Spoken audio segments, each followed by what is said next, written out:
네, 금요일에 네 분과 함께하겠습니다. 오윤성 순천향대 경찰행정학과 교수, 백상문 변호사, 전지현 변호사, 그리고 김담비 취재팀장이 나와 있습니다. 다들 어서 오세요. 안녕하세요. 네, 한 유명 유튜버가 괴한하게 피습을 당했습니다. 바로 사건 속으로 들어가 보겠습니다. 김 팀장, 그러니까 바로 어제 새벽에 일이 벌어졌다고요? 네, 맞습니다. 어제 새벽 1시쯤입니다. 서울 성동구 아파트 엘리베이터를 탄 30대 남성이 괴한 2명에게서 피습당한 겁니다. 현재 경찰은 이 괴한 2명에 대한 행방을 쫓고 있습니다. 이 남성이 엘리베이터를 탔는데 기다리고 있던 괴한 2명이 수갑을 채우고 흉기를 휘둘렀습니다.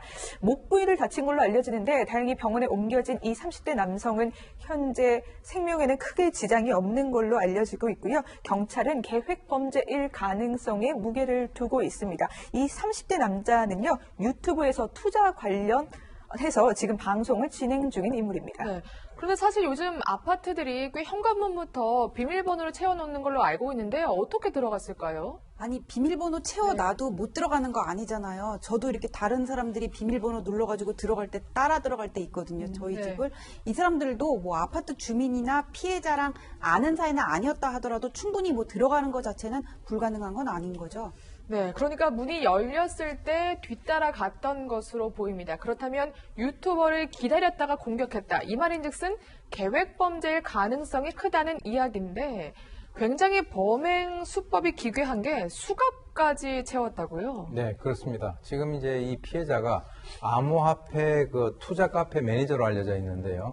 이제 이 그 피해자가 살고 있는 그 아파트에 사전에 CCTV가 있는지를 아마 미리 그 사전에 답사를 한 것 같아요. 네. 그리고 말씀하신 대로 이제 그 수갑을 그 준비를 했었고, 그 다음에 이제 그 이 의식이 잃은 이 피해자를 끌고 가려고 했었다라고 하는데 좀 특이한 것이 사전에 확보를 한 그 위치를 확인을 한 그 CCTV에다가 스프레이 칠을 해놨다는 거죠. 네. 그것은 뭐냐면 나중에 이제 경찰이 수사를 통해서 CCTV에서 자신들의 모습이라든가 이런 것을 전부 다 나중에 추적을 하는 것을 미리 방지를 했다라고 하는 그런 측면에서는 대단히 조직적이고 계획적인 범죄로 추정이 됩니다. 네.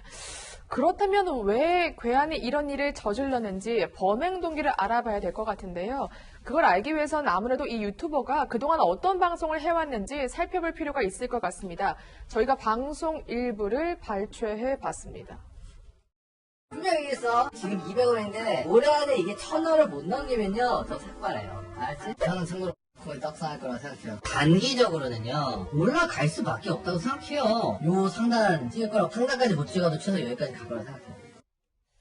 네, 그러니까 비트코인, 암호화폐 뭐 종목을 추천하고 뭐 그랬던 것 같네요. 그러니까 원래 이 A씨는 프로게이머 출신이었는데 이제 2017년에 암호화폐 관련 회사를 설립하고 네. 지금은 조금 전에 말씀하셨던 것처럼 유튜브에서 투자 관련 방송을 하고 있는데요. 조금 전에 보시면 아시겠지만 네. 그러니까 지금 현재 얼마인데 얼마까지 갈 수 있다. 이런 얘기들을 이제 방송을 통해서 하는 거잖아요. 네. 일단은 지금 용의자가 특정되지 않았기 때문에 동기를 섣불리 예측하기는 어렵습니다만 네. 그 범행 과정을 보면 아까 오 교수님 말씀하셨던 것처럼 사전에 CCTV에 스프레이를 뿌려놓는다거나 피해자를 미리 기다리고 대기하고 있다가 공격을 했다는 걸 보면 치밀한 계획범행이라고 볼 수 있는데 그렇다면 지금 현재 동기를 추론해 볼 수 있는 건 혹시 저 유튜브 방송을 통해서 투자를 했다가 투자 손실을 봐서 보복을 한 것이 아닌가.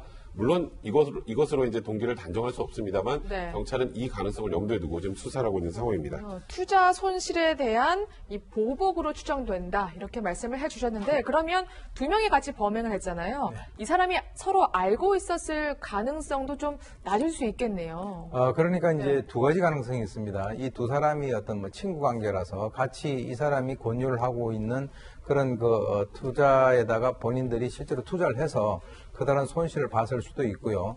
또 하나는 이제 통상적으로 인터넷상에서 발생되는 이런 피해에 대해서는 통상 피해자들끼리 어떤 모임을 하고 뭐 카페를 만들고 이런 것들도 있어요. 근데 그런 상황에서 정말 이 사람의 어떤 유튜브에서 이렇게 권장하고 권유하는 것은 말이죠. 사실은 그것을 그대로 받아들여서는 안 되는데 네. 본인들 입장에서는 만약에 그 사람을 어떤 맹신을 했다라고 하면은 거기에서 돈을 투자를 해가지고 엄청난 손실을 봤다라고 한다면 거기에서 어떤 그 보복 심리가 있어서 그 인터넷상에서 피해자들끼리 만나가지고 뭔가 한번 혼을 내자 이런 식으로의 어떤 그 가능성도 우리가 배제를 할 수 없다라고 하는 측면에서는 피해자들끼리 서로가 인터넷상으로 만나서 그 계획을 했을 가능성도 우리가 배제를 할 수 없습니다. 근데 사실 요즘에 유튜버가 활성화되면서 이런 분들 많거든요. 뭐 부동산 이 아파트 사라, 혹은 뭐 주식의 이 종목을 사면 무조건 돈을 번다. 근데 만약에 그 말을 철석같이 믿고 종목을 뭐 사거나 뭐 부동산을 구입했을 때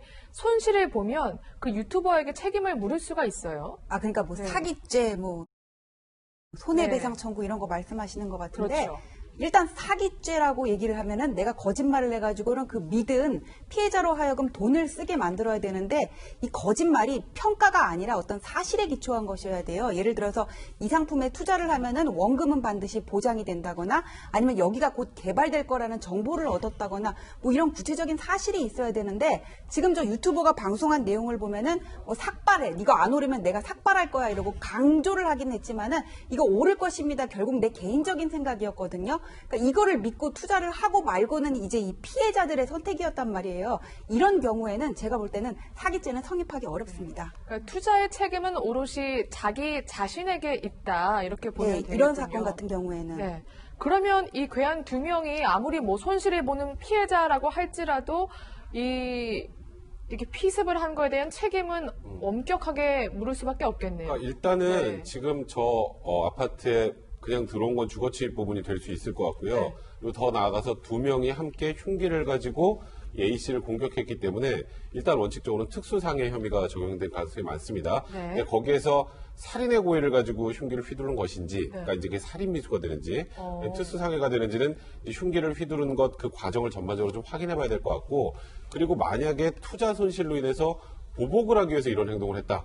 근데 이게 본인들의 목적을 다 달성한 게 아니라면 네. 추가로 또 이런 행동을 가는 가능성을 배제할 수 없죠. 그래서 일단 A 씨는 검찰에 신변보호 요청을 해놓은 상황이고 경찰에서 네. 신변보호를 하고 있는 상황입니다. 네, 일단 경찰이 이 남성 두 명의 행방을 쫓고 있다고 하니까 검거 소식도 기다려 보겠습니다. 그럼 바로 다음 사건으로 넘어가 보시죠.